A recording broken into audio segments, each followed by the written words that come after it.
आपका यह प्रश्न आज के समय में जब काफ़ी गर्मी हो रही है बहुत ही प्रासंगिक है और आम तकलीफ़ भी है। हम जो मरीज़ रोज़ाना देख रहे हैं उनमें काफ़ी पेशेंट्स आते हैं जिनको तकलीफ़ हो रही है।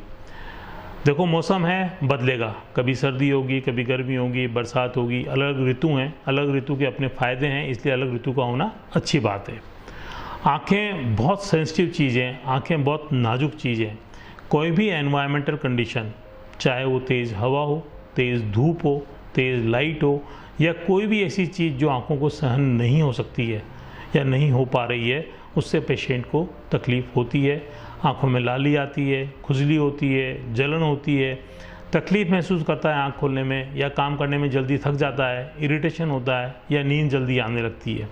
ये सब जो चीज़ें हैं ये क्यों हो रही है? क्योंकि आँख जो नाजुक हैं उनका जो एनवायरनमेंट है, आँख जब भी हम बंद करते हैं खोलते हैं, बंद करते हैं खोलते हैं, तो आँखों में कुछ आंसू होते हैं जिनको हम सिंपल भाषा में पानी समझें चाहे, वो लुब्रिकेंट का काम करते हैं। मतलब आँख का जो आप काला हीरा देख रहे हैं, ये इसके आगे एक ट्रांसपेरेंट कॉर्निया है।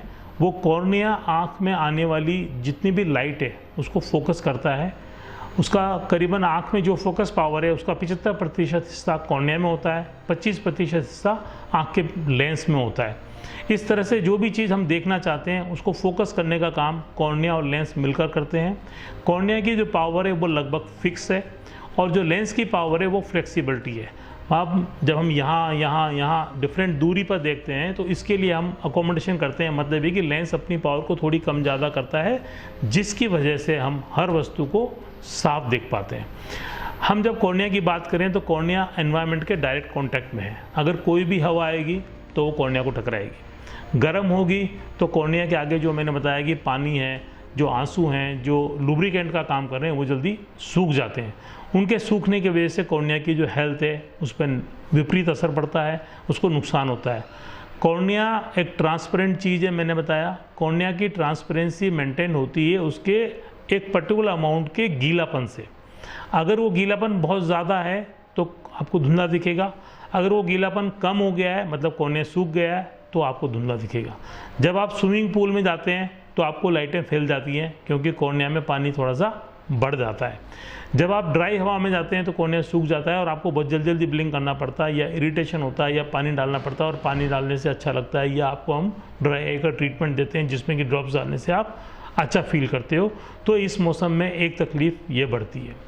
दूसरी तकलीफ़ क्या है कि एलर्जी एक कॉमन बीमारी है जो पर्टिकुलर सीज़न के परागकणों से या पर्टिकुलर सीज़न के फूलों से, पौधों से, या उसमें जो होने वाले चेंजेज हैं उनसे होती है।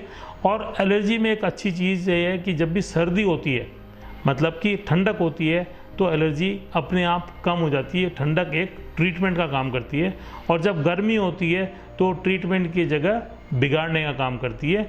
तो गर्मी में एलर्जी के जो पेशेंट्स होते हैं उनकी तकलीफ़ें भी काफ़ी बढ़ जाती हैं।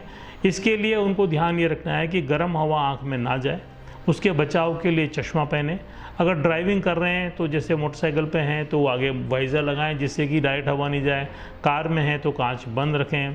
कहीं बैठे हैं तो जो भी पंखा, कूलर या एसी की हवा है डायरेक्टली आंखों में ना जाए। इस तरह से डायरेक्शन अपना रखें कि हम जिस तरफ हवा आ रही है डायरेक्ट उस तरफ अपनी पीठ हो, ना कि आँख हो।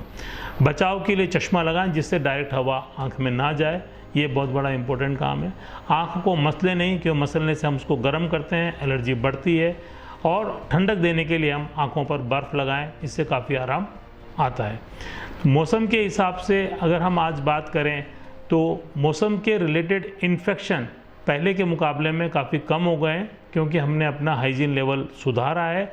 आज हमें मालूम है कि किस चीज़ को छूना है, किस चीज़ को नहीं छूना है। किसी चीज़ को हमने छुआ है और उसमें इन्फेक्शन होने की रिस्क है तो हम तुरंत साबुन से हाथ धोते हैं, सफाई रखते हैं। और जैसा कि आप सभी अभी देख रहे हैं, कोरोना में जो एक महामारी आई हुई है, साबुन से हाथ धोना उस इतनी बड़ी महामारी से कितना सिंपल बचाव है। और यही बचाव शुरू से हम कहते आ रहे हैं कि भाई खाना खाने के पहले हाथ धो, आँखों को बार बार ना छुओ। लोगों से अगर आप बार बार हाथ मिलाते हैं तो अपने हाथों को सैनिटाइज करें, सफाई करें, साफ़ रखें, हाथ धोएं। ये छोटी छोटी बातें हैं जिनको हमें अपनाने से हम आँख में होने वाले इन्फेक्शन को रोक सकते हैं। इन्फेक्शन आजकल कॉमन बात आँखों में नहीं रही है। मौसम से संबंधित बात एक जानकारी के लिए मैं आपको कहना चाहता हूँ, आँखों के ऑपरेशन आज से कई साल पहले जब हम करते थे तो सर्दियों में ही करते थे, क्योंकि पसीने आने से, धूल मिट्टी हवा चलने से इन्फेक्शन की रिस्क बहुत ज़्यादा थी। वो ऑपरेशन के तरीके जिनमें टांके लगते थे, चुभन रहती थी, अब वो तरीके बदल चुके हैं। और चूँकि आँख में टांके नहीं लगाए जाते हैं ऑपरेशन में, खास करके जिससे अपन बात करें जो सबसे कॉमन ऑपरेशन है वो मोतियाबिंद का है, वो बिना टांके के ऑपरेशन होता है। इसलिए मौसम से संबंधित ऑपरेशन वाला जो बदलाव है उसकी वजह से मरीजों को मैं मैसेज देना चाहता हूँ कि मोतियाबिंद को बिगड़ने से पहले, ज़्यादा पकने से पहले, मौसम सभी सुरक्षित हैं, हर मौसम में मोतियाबिंद का ऑपरेशन आप करा सकते हैं। अगर मोतियाबिंद से आपको तकलीफ़ हो रही है तो उसको टालने के बजाय ऑपरेशन कराएं, क्योंकि मोतियाबिंद का ऑपरेशन जल्दी कराने से, अच्छा देखने से आपका कॉन्फिडेंस लेवल अच्छा रहता है, आपकी ओवरऑल हेल्थ अच्छी रहती है, आपकी सुरक्षा बढ़ जाती है।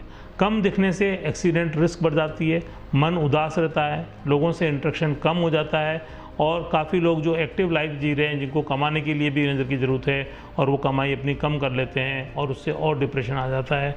तो मेरी सलाह ये है कि मोतियाबिंद अगर आपको है तो उसको टालें नहीं, जल्दी ऑपरेशन कराएं। सर, मोतियाबिंद का कैसे मालूम पड़ेगा किसी कॉमन मैन को कि ये मोतियाबिंद है, इसके क्या सिम्टम्स कैसे? ये प्रश्न अच्छा है कि आम आदमी को मोतियाबिंद के बारे में कैसे पता लगेगा। देखो, मोतियाबिंद दर्द नहीं करता है, तो दर्द जिसमें होता है मरीज़ अपने आप चिकित्सक के पास जाता है। लेकिन मोतियाबिंद नज़र की क्वालिटी को कमज़ोर करता है या ओवरऑल नज़र को कम करता है। तो जब कभी भी आपको ऐसा लगता है कि धीरे धीरे मेरी नज़र की क्वालिटी कमज़ोर हो रही है और मुझे जो काम पहले कर पाता था उसमें अब साफ कम दिखता है, तो आपको चिकित्सक को दिखाना चाहिए। ज़रूरी नहीं है कि मोतियाबिंद ही हो सकता है सिंपली आपका चश्मे का नंबर बदला हो सकता है आपको पर्दे में कोई कमज़ोरी आ रही हो, जैसे कि आजकल हम देख रहे हैं डायबिटीज़ बहुत कॉमन बीमारी हो गई है। डायबिटीज़ से पर्दे में कमज़ोरी आने पर भी नज़र बदलती है, धुंधली होती है। आपको काला पानी की बीमारी हो सकती है, जिसमें आँख का प्रेशर ज़्यादा होने से आँख की नज़र धीरे धीरे कमज़ोर होती है। और एक गलत बात जो हमारे साथ होती है कई बार वो ये होती है कि चूँकि नज़र बहुत धीरे धीरे कम हो रही है, मरीज़ ये नहीं सोच पाता कि मेरी नज़र वास्तव में कम हो रही है। तो इसके लिए मेरी सलाह ये है कि जब कभी भी आपको ऐसा लगता है कि मेरे को किसी चीज़ में किसी ने टोका है कि अच्छा ये काम आप कर रहे थे कल तक, आज आपने इसे गलत कैसे कर दिया, तो आपको सोचना चाहिए कि क्या मेरी नज़र कम होने से मैंने ये गलती कर दी है। अगर आप चलते फिरते किसी चीज़ से टकरा रहे हैं तो आपको ये सोचना चाहिए कि मेरी नज़र कम हो गई है, मुझे दिखाना चाहिए। और जब कभी भी डाउट हो तो चिकित्सक को दिखाना ही चाहिए।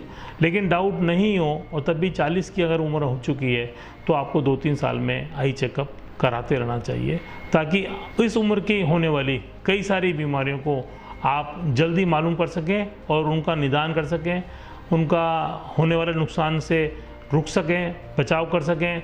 क्योंकि जैसे काला पानी मैंने बताया या डायबिटीज़ के पर्दे ख़राब हो रहे हैं और हमने लेट कर दिया तो कई बार वो ठीक नहीं हो पाते हैं। तो जल्दी उपचार करने से, नियमित चेकअप कराने से हम आँखों की सुरक्षा कर सकते हैं। और मोतियाबिंद अगर है तो मोतियाबिंद का ऑपरेशन हो जाएगा। मोतियाबिंद ऑपरेशन से डरने वाली बात नहीं है। मोतियाबिंद का अभी तक एकमात्र उपचार ऑपरेशन है, किसी भी दवा से इसको ठीक नहीं किया जा सकता है। काफ़ी रिसर्च चल रही हैं, कोशिश है कि किसी तरह से मोतियाबिंद को बढ़ने से रोका जा सके, बनने से रोका जा सके, या अगर बन गया तो ठीक किया जा सके दवाओं से, लेकिन अभी तक सफलता नहीं मिल पाई है। Thank you sir very much. Thank you. Bani park heart and EECP general hospital US FDA व अमेरिकन हार्ट एसोसिएशन द्वारा अनुमोदित राजस्थान का प्रथम अंतर्राष्ट्रीय मापदंडों के अनुसार हार्ट अटैक के मरीजों का बिना सर्जरी, बिना भर्ती किए EECP द्वारा अत्याधुनिक इलाज।